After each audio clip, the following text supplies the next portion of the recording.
E aí, entrei. Entrou. Adicionar um convidado. O que que eu Não. faço aqui? Não. Tá todo mundo. Eu tô ao vivo. Tá. E aí, como é que eu faço? Oi, gente. Entrou. Mas você Não. tem... Ah lá, Benevides. Ah, que isso? Já tem 15, 27. Ah! Tem 27 pessoas já. Fazer uma transmissão ao vivo. Apertou com a pessoa certa. Benevides. E cadê o Benevides? Ele tá conectando ainda. Meu Deus, mãe. Oi, Karina. Aqui. Você de novo. Nossa. Pronto, então vamos fazer da seguinte forma. A gente realiza a live dessa forma. Então, pelo teu próprio Instagram, eu entro em seguida. No final, a Isabela te ajuda aí. Quando estiver completando 1 hora, a live ela vai encerrar. Então, quando estiver completando 1 hora, eu já te aviso para a gente encerrar. E aí você vai apertar encerrar e vai aparecer lá, salvar live ou excluir. Você salva, ela vai ficar 24 horas no teu Instagram. Em seguida, tem um aplicativo que a gente agora consegue baixar as lives. Eu vou baixar essa live e depois eu te envio para que você tenha acesso e disponibilizar nas suas redes. Tudo bem? Você me ajuda? Tudo é um mistério. Não, mas E aí eu tô olhando pra minha avó. Vou dar só uma palhinha da minha vida. mas, mas vai ser bem simples, então. No final, quando encerrar, você apertar encerrar, vai aparecer para você salvar a live. Você salva, que em seguida depois eu consigo baixar, tá bom? Tá, ela tá perguntando. Tá conseguindo me ouvir direitinho? É melhor com fone ou sem um fone? Não, tá perfeito. Tô te vendo, tô te ouvindo. Eu só tô um pouco em crise, porque é uma situação muito nova e eu estou aprendendo com vocês e com minha filha. Vai dar. Isabela, muito obrigado, tá bom? Tá te agradecendo, minha filha. Se não fosse a Isabela, eu não teria Olha, aqui a só na live de teste, ó, já tem mais de 100 pessoas aí online para poder participar. O pessoal tudo ansioso aí pela nossa live. Perfeito. Pois então a gente entra daqui a pouquinho, não é isso? Oi? Pois então a gente entra daqui a pouquinho ou você já quer continuar? Vamos continuar, porque eu tenho medo de sair.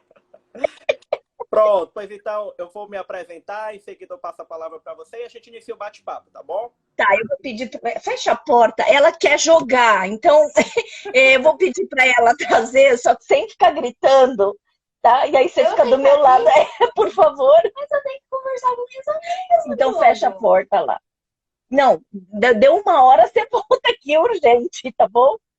Que aí ela vai me ajudar a salvar os negócios que eu tenho que fazer. Mãe, eu já expliquei. Não, agora não, que não vai adiantar. Vai dar certo. Vai dar certo, já deu, né? Recomeça porque tem apenas 60 minutos e cai. Podemos. Bom dia, pessoal. Meu nome é Benevides Silva. Eu sou psicólogo, especialista em psicologia hospitalar. Atualmente eu estou como representante de apoio ao paciente oncohematológico pela Associação Brasileira de Linfomas e Leucemias. E hoje eu vim aqui convidar, na verdade, uma grande referência para a gente estar falando um pouquinho sobre essa questão do acolhimento de vida, sobre esse sofrimento que está gerando a partir dessa pandemia. Então, desde já eu agradeço o convite à Karina por participar dessa live. Eu me sinto muito honrado e fico à disposição também. Então, eu vou passar a palavra para a Karina para que ela possa se apresentar e, de acordo com... Após a sua apresentação, a gente inicia aqui o nosso bate-papo e as pessoas podem fazer as perguntas, eu vou anotando aqui, em seguida a gente vai bate-papo e as perguntas que as pessoas vão fazendo. Então, Karina, muito obrigado e é uma honra poder te receber. A honra é toda minha, Benevides. A gente já passou um processinho aí desde as 9h50, né, tentando se conectar, e eu acho que não poderia ser diferente, né? Aliás, todas as vezes que eu falo sobre o sofrimento existencial, eu sempre passo, isso não é muito estranho para mim, porque eu sempre passo por situações estressantes. Talvez seja para mostrar a congruência de como é que a gente tem que encarar as nossas dificuldades e as nossas adversidades.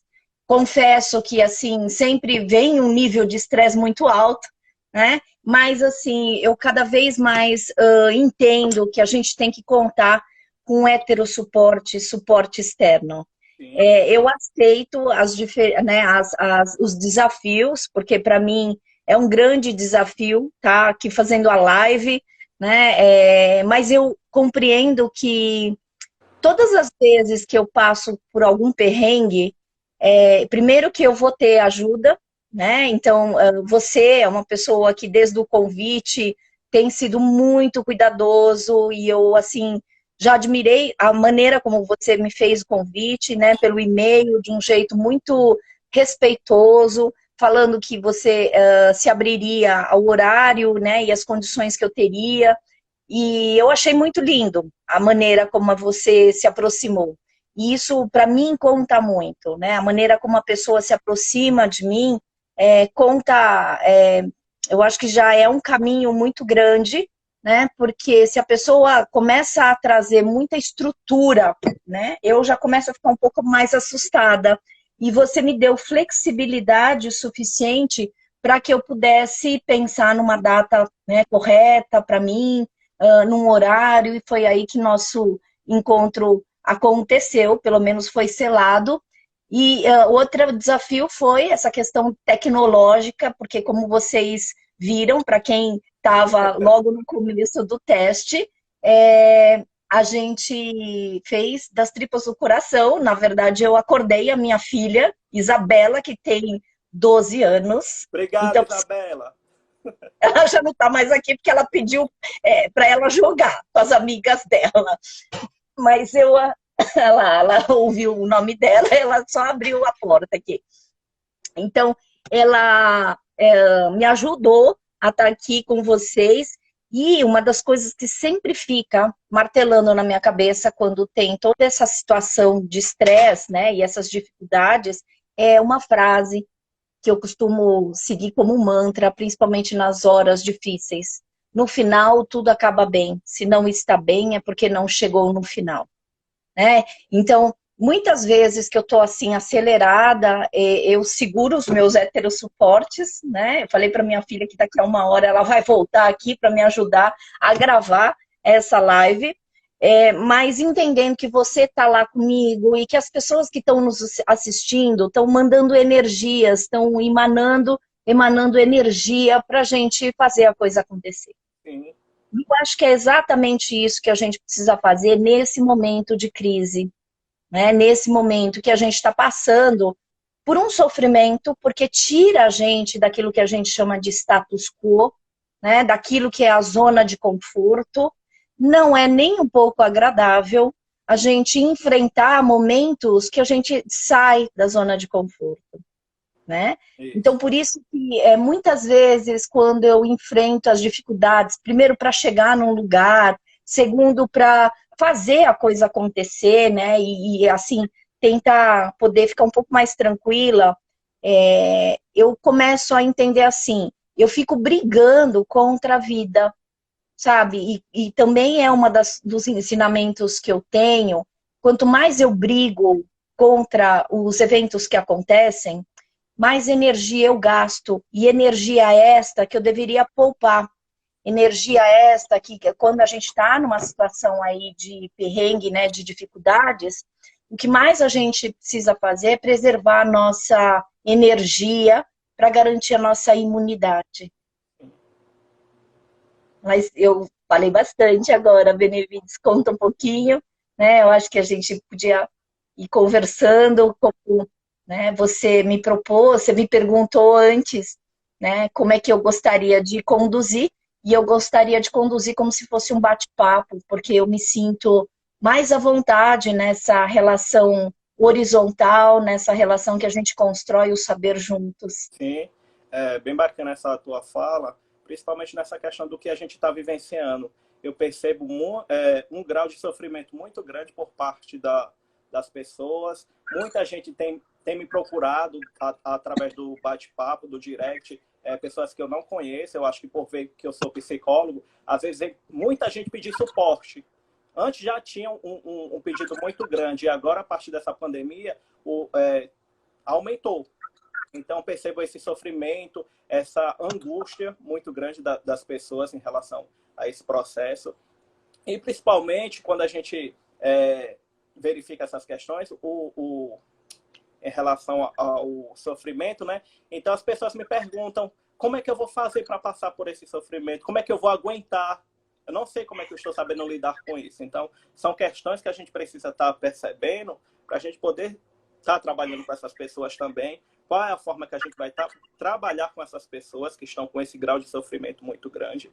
E quando eu falei contigo também, eu tinha dado até a proposta da gente falar sobre a questão do suicídio, né? E eu amei essa temática que você falou, né? Para a gente estar trazendo essa questão mesmo do sofrimento, não de forma falando em relação ao suicídio, mas a gente percebe essa grande incidência que está acontecendo em relação a suicídio também devido à pandemia.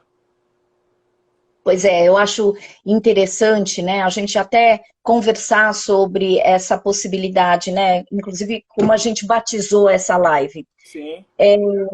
Eu acredito, e eu trabalho muito no aspecto preventivo do suicídio, gosto bastante, né, porque o suicídio é a etapa final de um pensamento, de toda uma ideação, né, de um comportamento suicida.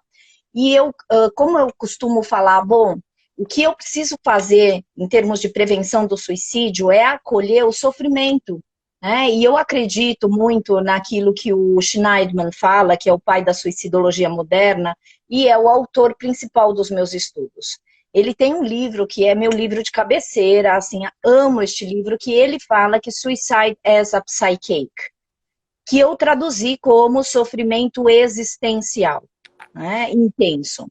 Por que existencial e não psíquico? Porque nós somos uma totalidade que a gente envolve os aspectos biológicos, mentais e espirituais. Eu tenho essa compreensão mais existencialista, gestáltica principalmente, no qual a gente vê que o ser humano é um ser em totalidade e em relação o tempo inteiro, né? Sendo assim, por isso que eu traduzi esse termo dele, psychache, né, como uma perspectiva do que é o ápice desse sofrimento existencial que vai acontecendo e que a pessoa leva a um caminho que eu nomeei de processo de morrência. O ápice do processo de morrência é o suicídio. Não trabalho em cima somente do suicídio, mas o que leva ao suicídio. E a gente sabe que o suicídio é uma questão multifatorial. É uma morte que tem várias causas, que várias motivações e que é elucubração se a gente se atrever a falar que a pessoa se matou só por uma causa. E principalmente tem me preocupado as notícias, né, atreladas ao Covid-19, falando que a pessoa se matou por causa do Covid ou porque descobriu que estava contaminado. Eu acho isso um reducionismo. Então, em virtude disso, quando você me propôs, né, fazer essa live nomeando suicídio e Covid-19, eu falo, eu não vou fazer muita coisa se eu utilizar esse título, mas eu consigo fazer mais coisas, né, quer dizer, criar mais ações interventivas, e essa é a minha missão enquanto suicidologista, né, de provocar e promover ações que possam acolher esse sofrimento. Então, acho que uma das formas da gente lidar com o sofrimento humano, e eu fiz uma pesquisa da palavra sofrer, né? Ontem eu coloquei no Facebook, que eu sou mais de Facebook, então eu sou da geração antiga, né? Que diz que geração nova, né? Faz mais por Instagram, por isso que minha filha me ajudou agora. Mas ontem eu fiz uma pesquisa sobre a palavra sofrer, né? E uma das definições que eu gostei bastante é aguentar, suportar, tolerar. Quer dizer, é muito difícil a gente ter essa abertura para aguentar, para suportar e para tolerar. Sendo que uma das principais motivações que eu tenho estudado é a falta de tolerância existencial, como a maior fragmentação do processo de morrência, porque a intolerância existencial, para mim, significa a falta de apreciação das diferenças. E eu acredito, né, que a apreciação das diferenças talvez seja um dos melhores antídotos dos processos autodestrutivos. Sim. Por exemplo, se eu não me flexibilizasse em procurar ajuda, em me abrir para o novo, Você percebe que para mim é uma grande diferença. Eu tenho 49 anos, então eu sou das professoras das antigas. De preferência, eu gosto de dar aula, né? Se tivesse ainda lousa e quadro branco, né? Mas, assim, hoje em dia eu também sei que eu preciso me atualizar e eu vou recorrer aos universitários, né? E se não for universitário, quer dizer, os pré-adolescentes. Então, assim, quando eu me abro para a diferença, a inovação, ela vem. E eu acho que é isso que a gente tem que fazer, principalmente quando a gente tem comportamentos autodestrutivos. Porque vamos pensar que a autodestruição é um campo da escuridão, concorda? E que cada vez mais a gente tem um jeito monocromático de lidar, né, de oferecer respostas.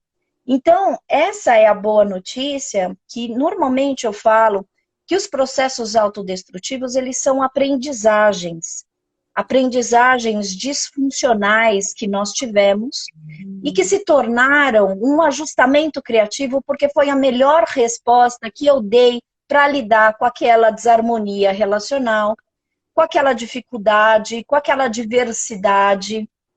Então, se eu aprendi a me autodestruir, a boa nova é essa.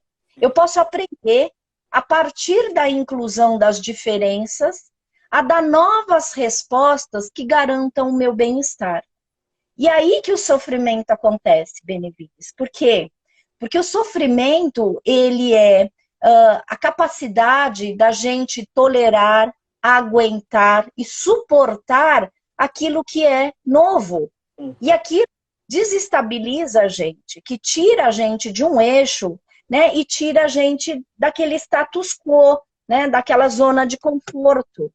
Então, você percebe a importância da gente falar sobre esse tema, né, sobre o sofrimento, e a partir do momento em que a gente se habilita, na verdade, se educa, eu gosto muito de me nomear como educadora, aquela que educa as dores, né? Aquela que educa a dor, não no sentido de falar, nossa, fica quietinha, mas pelo contrário. A ideia é a gente aprender a lidar com as nossas próprias emoções, né? Porque todo mundo que se emociona também percebe que as dores, né? Percebe as próprias dores.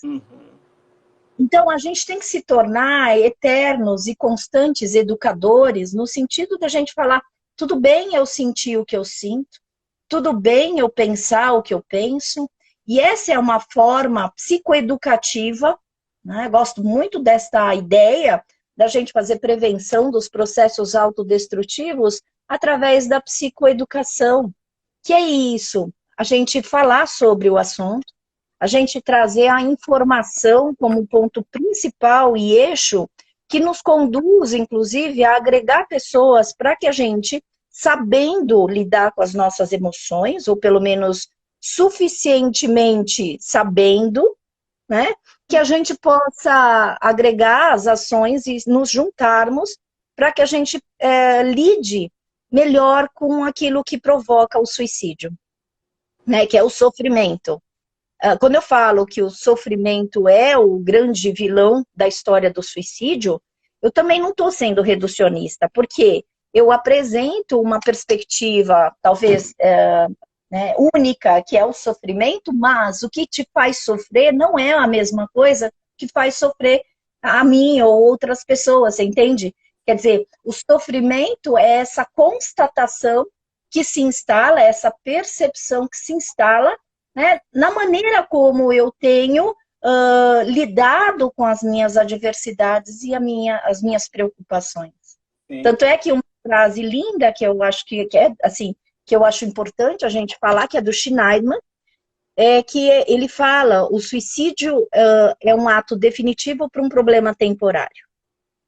Né? Então, nesse livro, Suicide as a Psyche, ele começa a trazer a ideia de que o suicídio é um ato definitivo, e realmente o é, né? Porque a gente não vai fazer muita coisa quando uma pessoa se mata, mas a gente pode fazer muita coisa antes, né? Então, aí entra um mantra que eu tenho, se tem vida, tem jeito.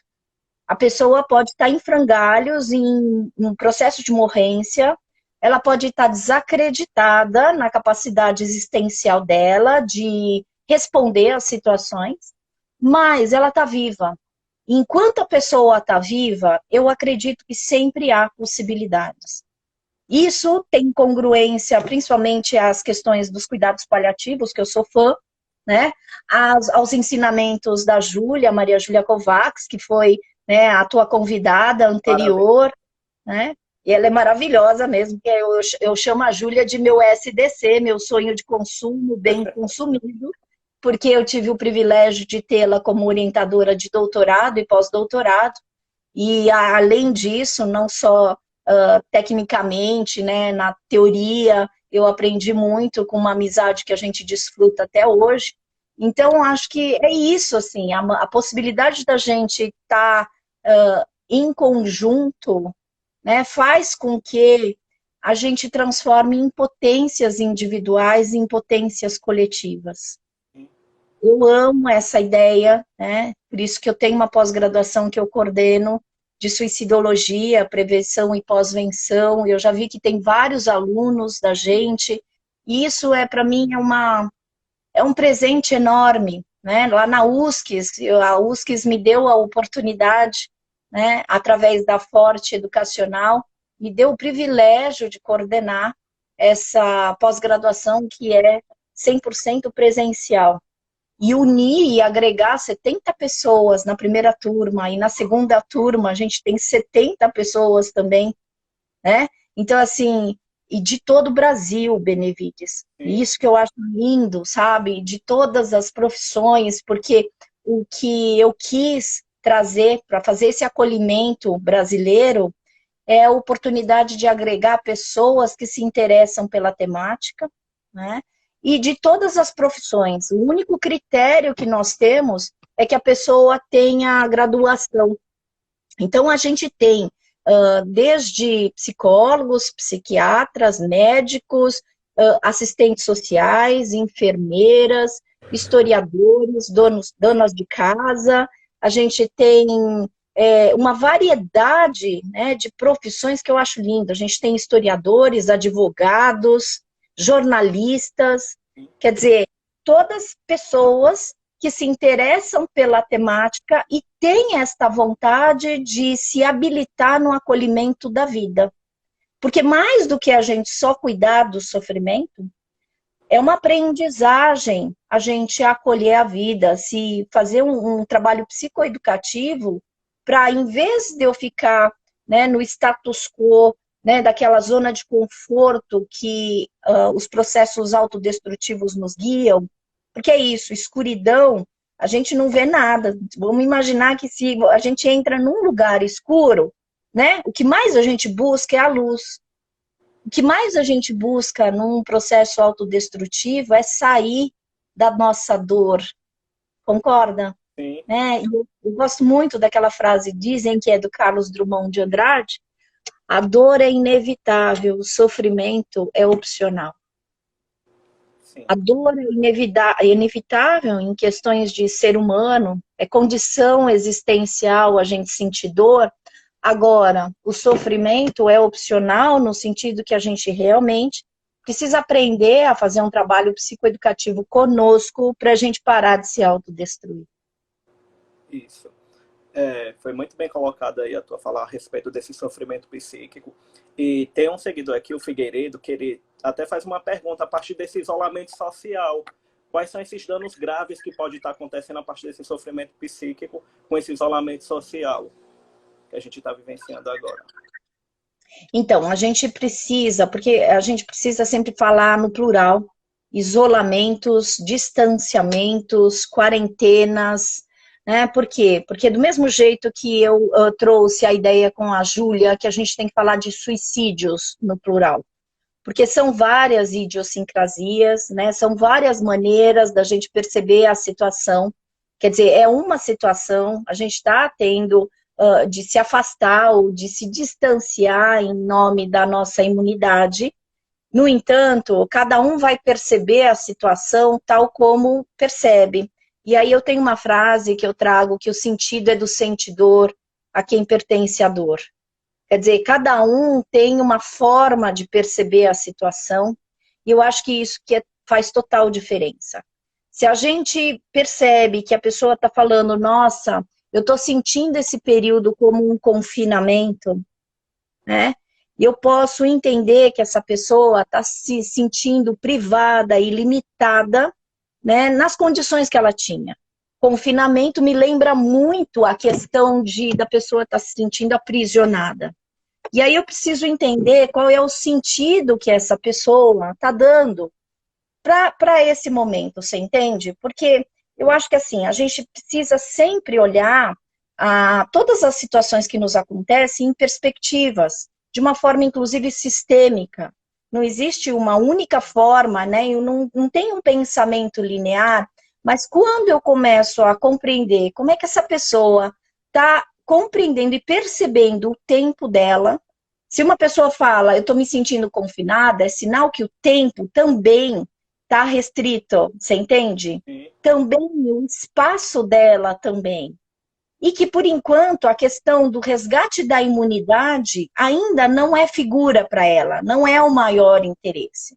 Porque o que essa pessoa está trazendo como sofrimento é essa restrição que está tendo. E aí a gente tem que perguntar onde que dói para você nesse sentido, de você, o que você está se sentindo privado em termos de tempo e em termos de espaço. Você entende? Por quê?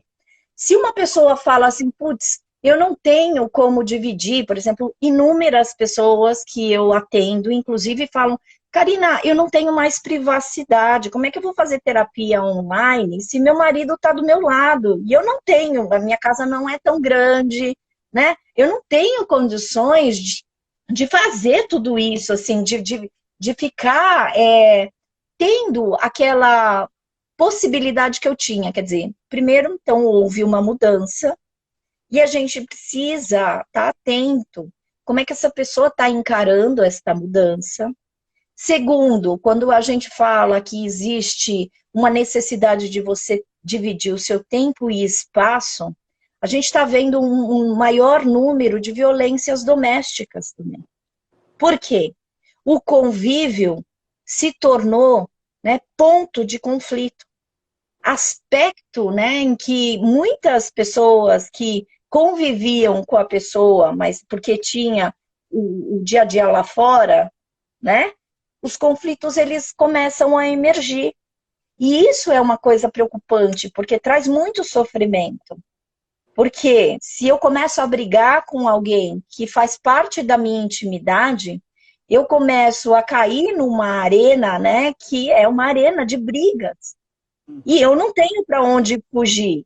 Você entende? Então a gente está lidando com um fenômeno social e individual que provavelmente traz muito sofrimento, né? Agora, aquele que entende que esse tempo vai ser um tempo que ele pode aproveitar, né? Porque assim, a palavra crise, no ideograma japonês, ela traz o duplo sentido, né? Então, um sentido de significar risco e separação, separa a ação, e um outro, né, que significa oportunidade. Né? Aquele que vê o tempo que a gente está precisando se distanciar socialmente como confinamento, está vendo a perspectiva, né, como crise, como risco, como separação, sim. Mas há aquelas pessoas, né, que percebem esse momento como oportunidade. E aí eu acho muito legal, né? Porque é legal, porque o sofrimento tende a ficar menor, né? E aí eu vou ver, mesmo que a pessoa veja como oportunidade, ela também está lidando no dia a dia com várias dificuldades. Quer dizer, moral da história, o que a gente sempre tem que falar para todo mundo: ninguém vai sair igual a como entrou, né? Porque a gente está vivendo uma situação da qual todos nós somos, de alguma forma, obrigados a nos olhar. Porque quando a gente está sendo ameaçado na nossa imunidade, e imunidade significa a maneira que a gente se defende, né? De alguma coisa que nos ameaça. E eu costumo pensar assim, que tudo aquilo que é ameaçador provoca na gente medo, provoca na gente uma certa necessidade de sair dessa situação que a gente teme. Acho medo excelente, porque todo ser humano tem medo. Agora, o que a gente vai precisar cuidar para não aumentar o sofrimento é que o nosso medo, e é a nossa cabeça que faz tudo, né? Nossa cabeça, às vezes, é a melhor amiga da gente, mas também a gente entende que pode ser a nossa pior inimiga. De novo, eu estou falando que é a maneira como nós percebemos as situações, que é isso que faz o termômetro da crise. É isso que direciona a maneira como a gente percebe. Estava escutando uma live da Maria Helena Franco, e ela fala que crise é a percepção que a gente tem a respeito da situação.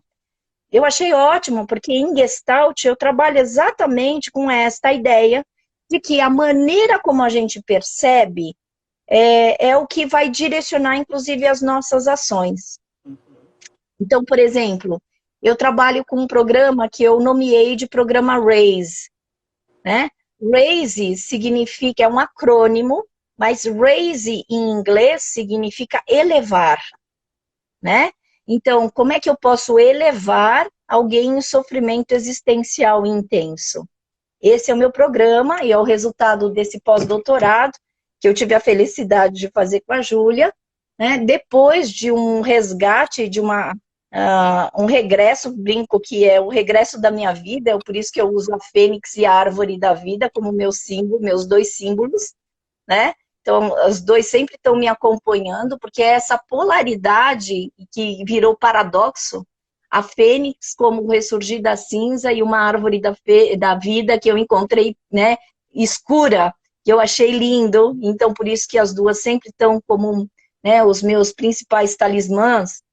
Essa alternância, né, que me fez estar viva agora com vocês, né, falando com vocês, é o que eu coloquei no programa RAISE. Como é que eu posso me elevar de um sofrimento e de umas pancadas que acontecem? No meu caso, eu trabalho com o luto por suicídio, que é o programa de pós-venção, né, que é toda ação que você faz para acolher o sofrimento advindo de um luto, né, de uma morte por suicídio. Então, eu tenho, desde 2009, quando eu entrei no doutorado, trabalhado e estudado o luto por suicídio e as ações da pós-venção, né? E aí, como eu estudei no doutorado o processo de luto de filhos de pessoas que se mataram, no pós-doc eu entrei com um objetivo de aumentar o meu escopo, e aí eu fiz, então, as entrevistas direcionadas para todo tipo de sobrevivente. Ou seja, eu não só entrevistei os filhos das pessoas que se mataram, mas entrevistei todas as pessoas que foram impactadas. Então, sejam lá amigos, netos, filhos, pais, mães, irmãos. Então, eu tive uma abrangência maior nessa compreensão do processo de luto por suicídio.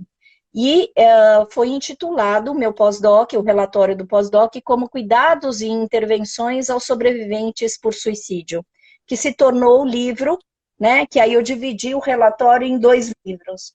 Se tornou o livro Cuidados e Intervenções aos Sobreviventes Enlutados, que eu publiquei pela Sumos Editorial, e o outro livro é esse programa RAISE, que é como se fosse um protocolo, porque aqui no Brasil carecia realmente de material do que fazer quando um suicídio acontece. Então, esse sofrimento vem à tona. Coincidências ou não, eu acredito que nada é por acaso. Quando eu entreguei o relatório e consegui terminar meu pós-doutorado, depois de uma inflamação cerebral, que eu perdi todos os movimentos, esqueci a ordem alfabética e ressurgi das cinzas. Então, quando eu consegui retomar, eu me elevei, aconteceram os 2 suicídios do Colégio Bandeirantes. Ao que no primeiro caso de suicídio eu fui contratada, né, pela direção para fazer o primeiro trabalho de pós-venção no Brasil de acolhimento a esse sofrimento intenso. E aí, no caso, 2 suicídios de adolescentes, E aí, então, veio à tona essa possibilidade da gente falar do suicídio de uma forma mais respeitosa e mais, né, consciente em relação às demandas que a gente precisava muito de políticas públicas, e infelizmente a gente não tem, em relação aos processos autodestrutivos. Então, o programa RAISE, ele virou um acrônimo, né? Que, na verdade, RAISE, se a gente pegar acrônimo, é quando a gente pega uma palavra e as primeiras letras a gente faz mais palavras, né?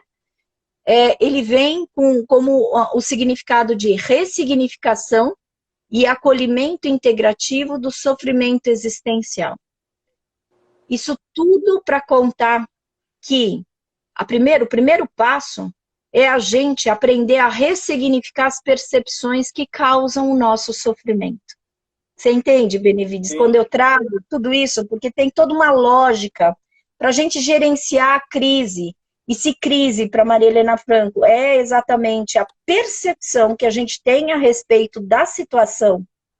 E aí tem a maravilhosa Lica, que eu também assisti a live dela, que ela fala sobre trauma.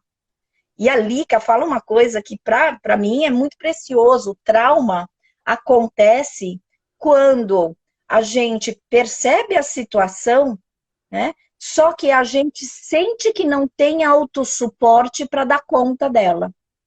Então, isso gera na gente um buraco, né? Provavelmente, se eu estivesse aqui, né, sem conseguir falar, primeiro que a gente não estaria conversando aqui, né? Então, gerou uma crise situacional, eu percebi que eu não tinha suporte, né? Então, fui buscar suporte externo em você e na minha filha, para a gente estar se conectando aqui. Só que isso poderia ser traumático se eu falasse, eu não dou conta de levar a situação. Uhum. E aí, essas situações traumáticas que começam a evidenciar um sofrimento maior. E é isso que a gente tem que ficar de olho agora, né? Não no suicídio de per si, mas, né, naquilo que provoca uma percepção que eu não dou conta das situações.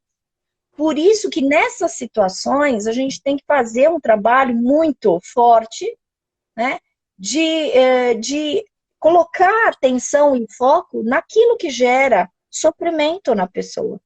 Principalmente a percepção que ela está tendo a respeito dessa fase que ela está vivendo. Karina, então você percebe? Sim. A partir dessa tua fala, já está sendo respondido várias perguntas aqui das pessoas que estão interagindo. Então, tá bem bacana, pode continuar. Tem muita gente que já fez algumas perguntas que já estão sendo respondidas. A gente está quase chegando aqui no final da live, né? A gente está quase completando 1 hora de live, mas pode fazer algumas considerações. Por mim, eu passaria o dia inteiro aqui te ouvindo, como todo mundo está falando que você é maravilhosa. É muito bom te ouvir. Está sendo muito bacana. E que a gente depois possa ter outros momentos para a gente continuar essa temática de sofrimento e acolhimento de vida, não só apenas agora no período de Covid-19, mas que essa seja uma temática que seja trabalhada constantemente. Da mesma forma quando a gente fala de suicídio. E uma outra coisa bacana que eu achei foi a nota de orientação que você publicou sobre a questão do suicídio. Eu até compartilhei, foi muito bacana. Compartilhei com diversos amigos que estavam querendo estudar mais um pouco sobre essa questão do suicídio. Então, foi bem bacana e bem esclarecedor para como a gente poder lidar com esse momento a partir dessas tuas orientações, que foi muito pertinente. Então, está sendo muito bacana aqui, todo mundo elogiando. Então, a gente pode iniciar aqui algumas considerações finais para a gente não perder a live, porque depois que completa 1 hora, então ela encerra. Então, desde já, muito obrigado mesmo aí pela tua atenção. Está sendo muito... tem gente que está dizendo aqui que depois vai assistir a live novamente. Então, eu vou tentar baixar essa live para a gente disponibilizar para as pessoas, que foram reflexões que marcaram também. Então, eu deixo a palavra contigo para a gente depois fazer o encerramento. Em outro momento, a gente tenta trazer outras discussões. E desde já, muito obrigado. Eu que te agradeço. Eu estou entendendo que eu preciso chamar a Isabela para me ajudar a salvar a nossa live. Daqui a 5 minutinhos. Então, eu vou fazer as minhas considerações finais, Mas assim, eu fiz uma provocação de algumas perguntas. Como é que a gente vai aguentar o tédio? Entendendo que o tempo que você tem é para você utilizá-lo para, inclusive, aprender a organizar o seu tempo, tá? Administrar o nosso tempo é um ensinamento que a gente, uma aprendizagem que pode ser muito valiosa. Então, qual é a dica, né? Se eu puder dar uma dica, utiliza o seu tempo para coisas significativas, né? Com pessoas que te agregam, com pessoas que te fazem bem, né? Com pessoas que podem trazer mensagens de paz e de tranquilidade e de serenidade. Outra pergunta que eu fiz é como suportar a falta de sentido, impotência, né? E o desespero, a sensação de incerteza, entendendo que na vida a gente não tem certeza, né? Não tem certezas, mas que você está fazendo o teu melhor. E quando você se oferta a fazer aquilo que é possível, porque quem dá mais do que pode já está dando o que não pode, você entende que nós somos seres, né, limitados. Então entenda e aprenda a lidar com seus próprios limites e respeite os seus limites, tá? Então, e outra coisa é como tolerar a crise e os conflitos. Sim. Entender também que a crise é a maneira como você percebe a situação. E conflito é aquele que você gerencia a situação com o outro. Então, nesse momento, não é hora de você querer mostrar que você tem razão. Continue na sua verdade, continue nas suas convicções e se proteja e se defenda. Esse é um momento do qual a gente está sendo exigido a garantir nossa imunidade. Portanto, cuide de você. Não tem coisa melhor e uma oportunidade melhor da gente se querer bem. Esse é o momento realmente da gente se amar, da gente fazer coisas significativas, mesmo que dentro de casa. E por último, falo que a gente só vai suportar a dor com atos de amor. Então, seja generoso com você e com o outro, porque é tudo que a gente precisa. Nesse momento de sofrimento que eu tenho visto mais de bonito que tem acontecido são atos de solidariedade. Então a gente tem que utilizar uma certa liderança para entender que nós somos as nossas ações e ações que a gente faz, né, de diferente, isso ninguém vai esquecer. Quando a gente investe nas nossas ações, né, de entender que a gente tem que fazer ações para a gente ser luz para o outro. Deixa eu só chamar a Isabela. Isabela, me ajuda aqui que eu preciso fechar a live. Isa. Antes de encerrar, Karina, Ei, tem uma querido. pergunta aqui que eu achei muito pertinente do Jorge, que é acadêmico de psicologia aqui da Universidade Federal do Ceará, onde ele pergunta, diante das mudanças, deixa eu ver se eu consigo ler aqui, diante das mudanças na forma de estar com o outro, nas relações de cuidado, o que pode ser pensado, não estou conseguindo ler, o que pode ser pensado no autocuidado dos profissionais que atuam nesse contexto, a fim de mitigar o sofrimento. Eu acho isso muito importante, porque eu mesma estou, junto com o pessoal da USC, os professores e os alunos, nós estamos fazendo ações, né? Então, assim, ações simples, né? Então, eu vou falar do que eu tenho feito, além de agregar as pessoas para a gente fazer ações, né, de ajuda, porque cada um tem a sua expertise. Eu estou fazendo máscara, eu costuro, né? Então eu tenho feito máscara para entregar. Eu vou colocar uma fofoquinha aqui, mas assim, a Júlia tem ligado para os idosos, né, que não tem WhatsApp. Eu tenho vários alunos que eles já estão pensando em ações para os coveiros. Alguns alunos vão dar aula sobre luto, tá? Porque a gente está tendo uma manifestação aí de uma temporada que a gente não consegue ter a ritualização do luto, né? Porque é impossível o acesso.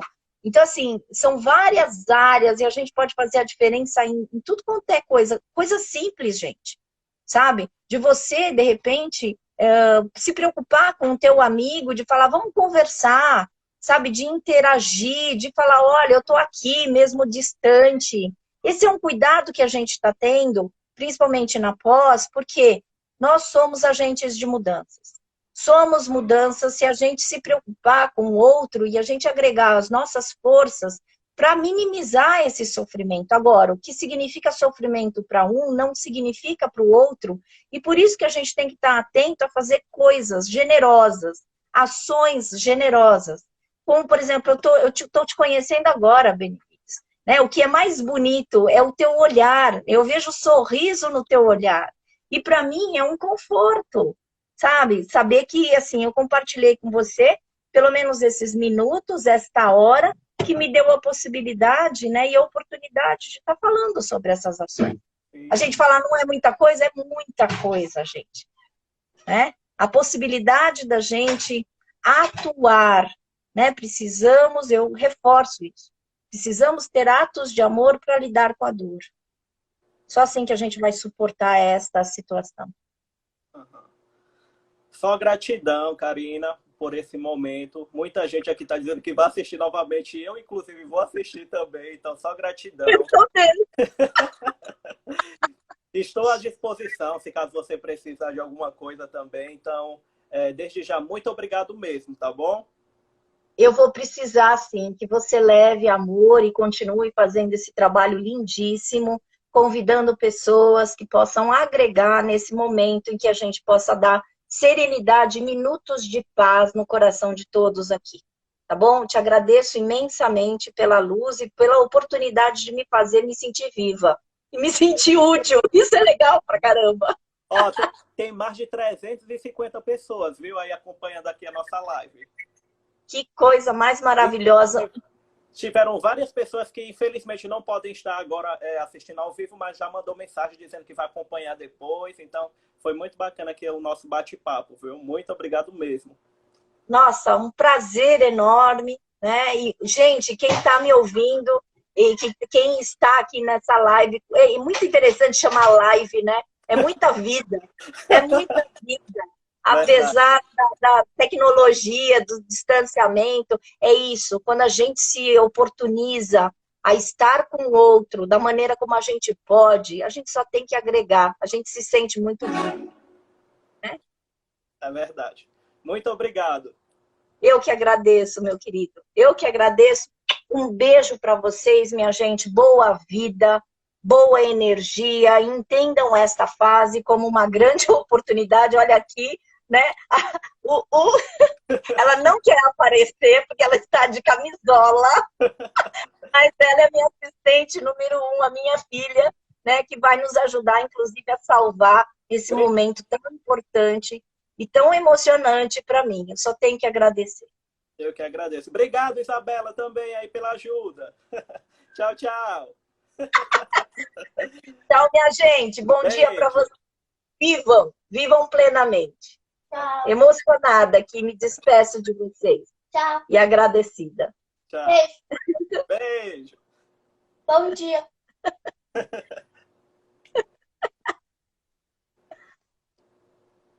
E como é que eu faço aqui, minha filha? Pronto, é só apertar aí no xizinho, encerrar e pode salvar a live. Vai, então Isabela.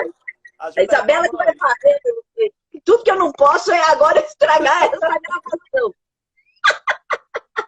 Vamos lá. Vamos colocar o óculos de velho aqui. Vamos lá, vou encerrar, hein, minha gente? 1, 2, 3. Tchau. Fui! Beijo. Aqui. Encerrou. Não? Não. Oi, amigos. Amigos. Amigos. Amigos. Amigos. Amigos.